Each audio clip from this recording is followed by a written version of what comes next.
if I say, what's your break even point? Most guys initially will say whatever their overhead number is. If their overhead's 20 grand a month, they go, oh, my break even's 20 grand a month, which no, that ain't it, man. So we teach them that basic fundamental business math. And that usually wakes people up right away when they see really what it costs to operate a business for a day. That's a huge wake-up call and a motivator to start charging, what they need to charge just to survive. You're listening to Kerry Lutz's Financial Survival Network, where you get valuable information you just can't find anywhere else. To thrive in today's trying times, you need the Financial Survival Network, now more than ever. Go to financialsurvivalnetwork.com and get your free newsletter and gift. Financial Survival Network. Now, more than ever. Welcome. You are listening to the Financial Survival Network, and I'm your host, Kerry Lutz. Hey, we're in the first week of October. Well, this is the person you're about to hear from. He does something very near and dear to my heart. He takes businesses that are marginal performers, that might even be close to failure, and with his experience and the experience of his team, he helps the owners turn those businesses around, primarily in the home improvement contracting sector. But he's branched out recently. His name's Tom Reber. Tom, it's great to have you on the show. So, hey, saving businesses, it's kind of like religion. It's like you're saving souls, you're saving families. How did you wind up doing this?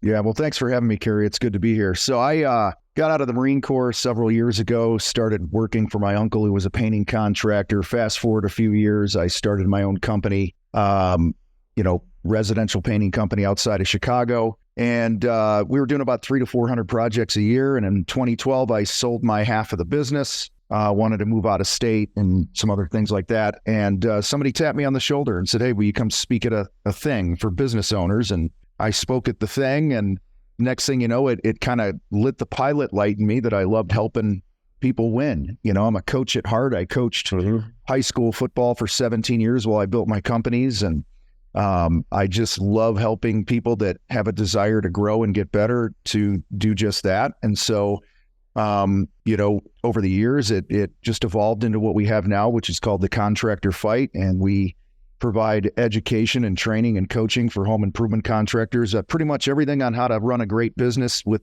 the exception of all the trade stuff. I don't care what saw blades you use and we don't talk about all that. We talk about how to communicate with people and how to lead better and how to price your work and how to get rid of those that damaging self-talk that you have about what you're worth.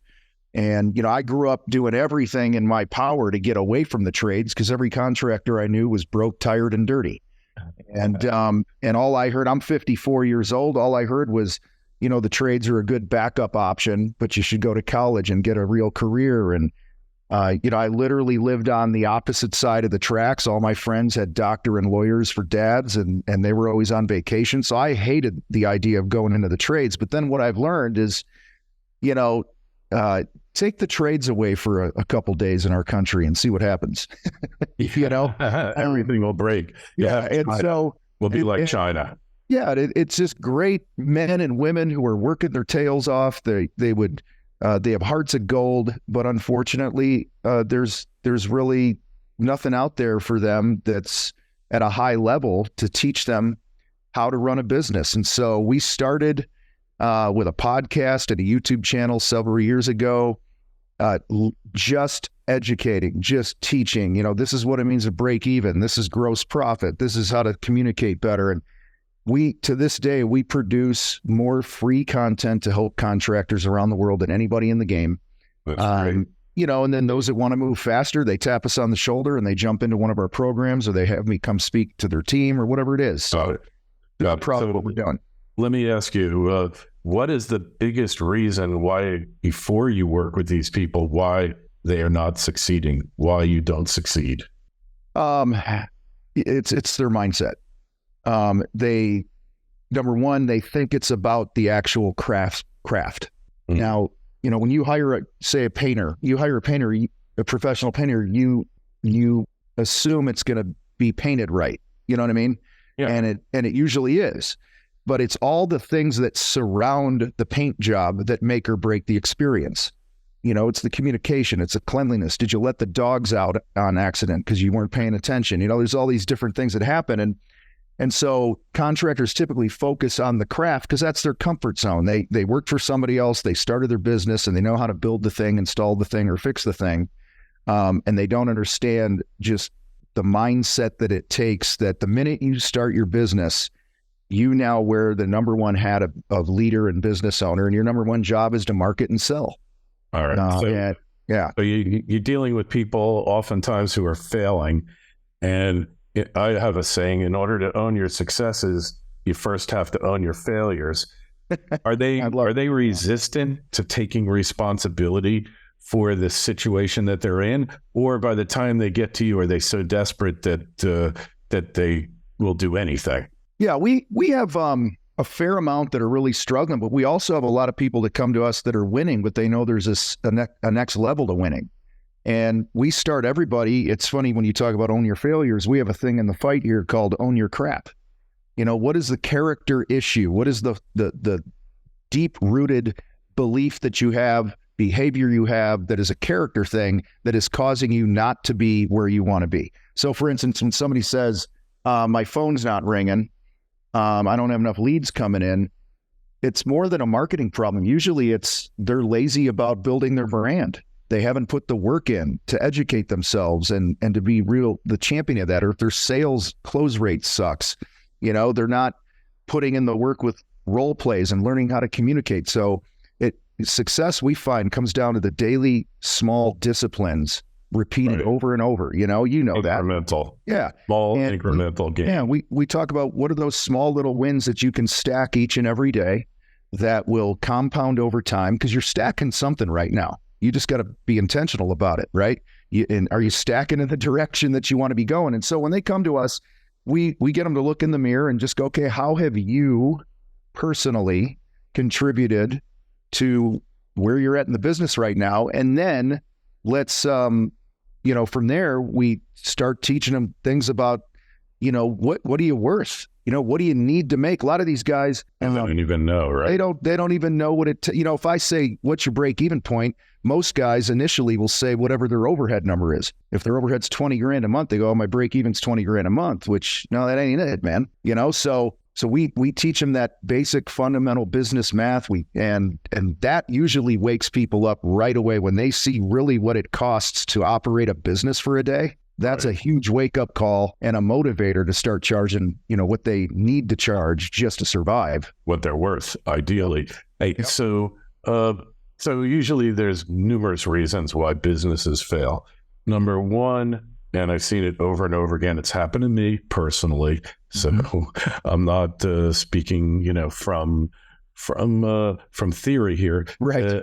Lack of adequate financial controls, meaning they don't know how much money's coming in and they're clueless as to how much money's going out. And if you watch those restaurant businesses, like Restaurant Impossible and all those, and Chef Ramsay, the first thing they do is they look at their books and they ask them financial questions. How much do you make on a piece of steak?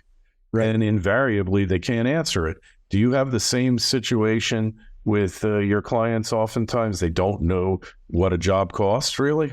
Yeah, one of the biggest mistakes they make is, and I made this in the beginning when I left my uncle's company and went off on my own, I charged what my uncle charged, right? Or I charged what the going rate was.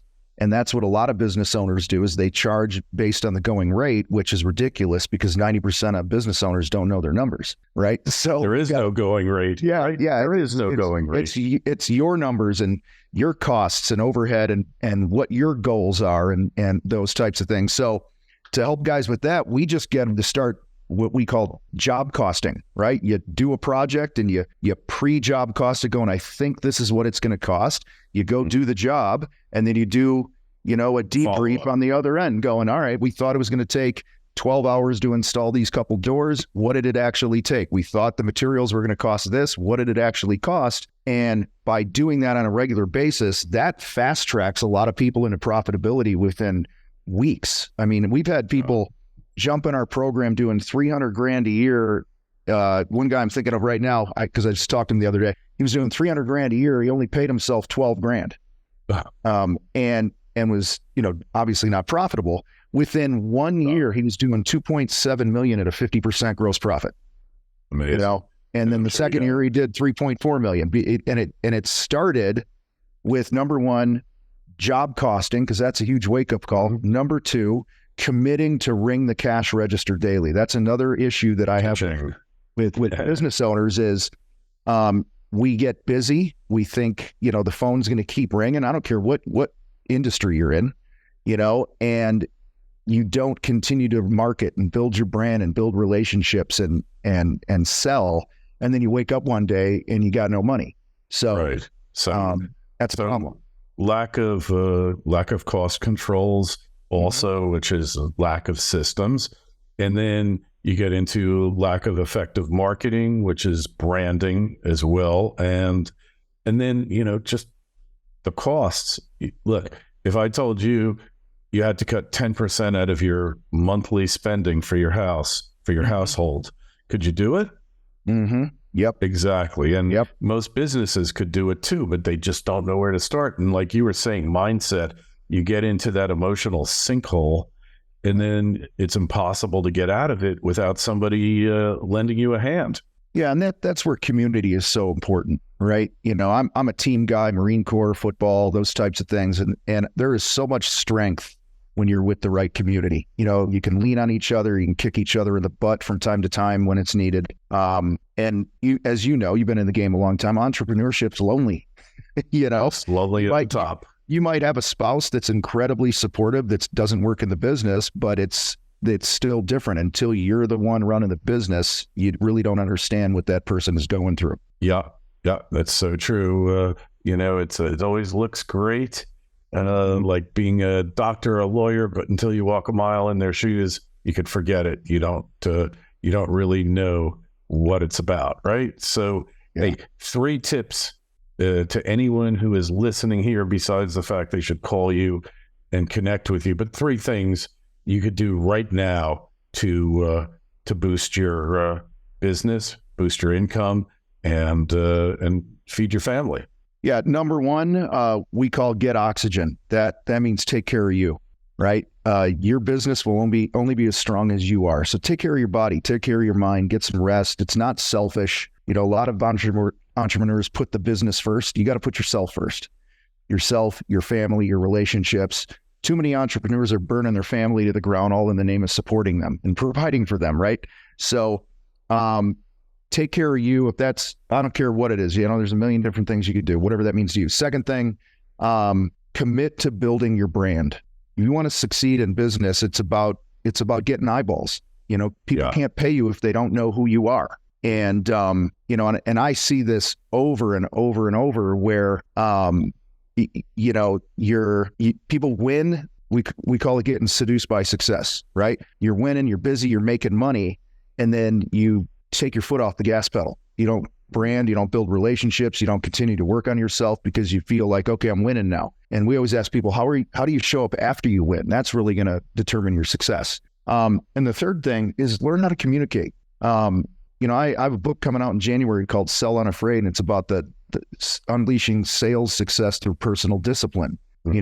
Far too many salespeople, and if you're a business owner, you're a salesperson, don't know truly how to communicate with another human being. And I think if you work on yourself, you stay aggressive, and you learn how to communicate, you're going to crush it no matter what you do. Yeah, agreed. Could not agree with you more. Hey, Tom, can you give us your website, where we find you, how we connect with you on the web? Yeah, the contractorfight.com is our website there. And then I'm really active over on Instagram if somebody wants to connect over there, at Real Tom Reber. At Real Tom Reber. All right, excellent. Well, we really appreciate you coming on with us here. And we will have a link to your site in the show notes to this interview, which show up on financialsurvivalnetwork.com.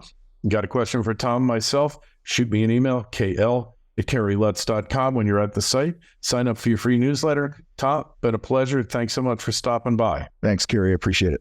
Thanks for listening to Kerry Lutz's Financial Survival Network, your solution to today's trying times. For the latest, go to financialsurvivalnetwork.com. Financial Survival Network. Now more than ever.